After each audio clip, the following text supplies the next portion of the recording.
Hi, my name is PK Much, and I am an award-winning, three-time entrepreneur. If you include my macrame stand at the age of 13, that would be 4 times, but that was not a very successful business. I'm a single parent mom of a now 18-year-old daughter. I have 20 years experience in book publishing, both in the United States and in Canada, and have been a former CEO of a division of McGraw-Hill Ryerson, the higher education division here in Canada.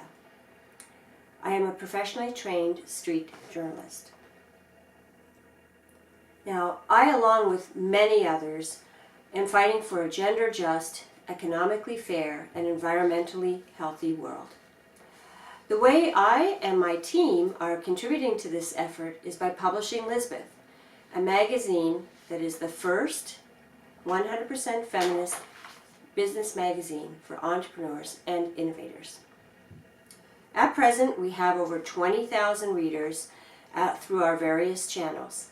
Think of us as a feminist version of the popular Canadian magazine, The National Observer, a reader-supported indie magazine that is focused on climate change. Or you could think about us as a feminist version of The Logic, which is a new reader-supported magazine here in Canada that focuses on the innovation space. Or you could think about us as a business version of popular feminist magazines like Bitch, Bust, or Ms. Magazine. At present, we have 3 products. 1 is our online magazine, 2, our newsletter, and 3, our events and salons. We also are really proud to be co-producing an annual conference called the Entrepreneurial Feminist Forum, with a US-based company called Feminists at Work.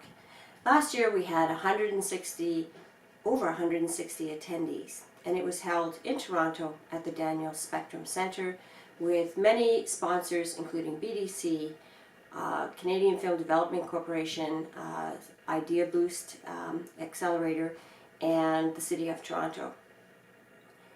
Now, why do we believe the world needs a new feminist media source that supports entrepreneurial feminists? There are actually 6 reasons, but I'm just going to focus on one of them right now. Today there are more women-identified people than ever before setting up and launching their own enterprises. Many, or over 30% of these actually, identify as active feminists.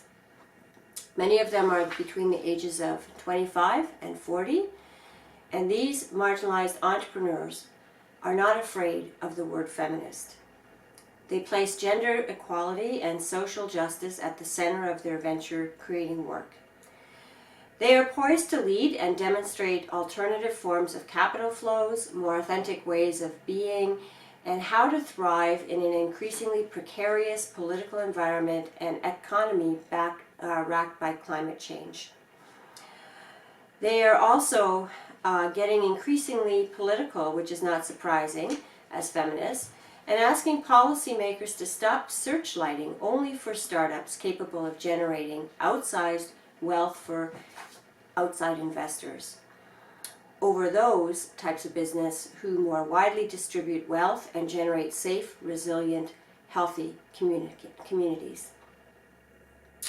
These entrepreneurs read other business magazines, but when they do, they sort of feel like outsiders.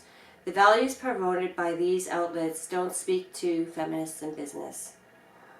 The fast-growing feminist economy does not have a media voice. Its protagonists don't have a way to find each other, connect, support, nourish, or learn from each other. And that's where we come in. If you want to create quick wealth for outside investors, read Fortune or Profit Magazine. If you want to grow in place, align your enterprise with feminist values, and share the wealth with your community, read LiisBeth. The world we have today was not the world I wanted to see my daughter grow up in. There are a lot of people, movements, pulling for change, which is awesome. But I'm convinced that the new possibilities we need in order to create a more gender-just and livable world will be created and driven by entrepreneurs and innovators who are doing so with a feminist perspective.